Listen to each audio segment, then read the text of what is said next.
passengers that Disembark clearly were presenting, and if any of those passengers were, well, first of all, if the person that they were interested in transporting does present, and there's only, what, another couple of days before we will know whether she's completely out of the woods, then I would imagine that from the U.S. point of view, there will be stepped up surveillance possibly of the remaining passengers on the cruise ship. It would seem to me, and that's why, in a sense, the earlier question that Mike asked is relevant. The U.S. isn't going to, as a consequence of our decision and the stand we took, say to us, well, you know, we're not going to cooperate with you.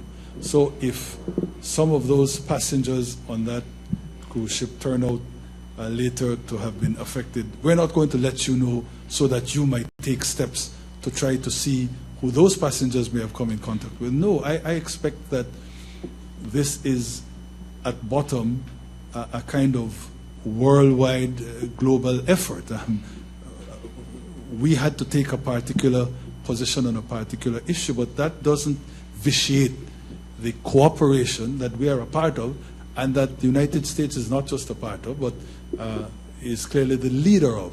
So if something were to happen that would then make it necessary for us to try, difficult though it might be, to track those with whom passengers might have come in contact with, we will know.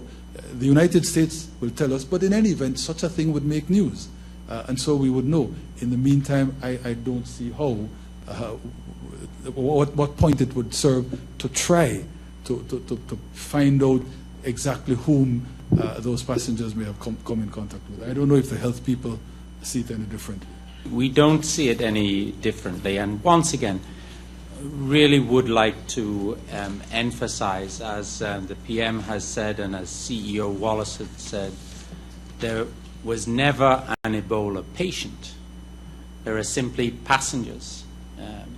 Nobody was ill, nobody was symptomatic, and this disease can only be spread by a patient who is also sick. So there was no patient and there was no illness in this instance.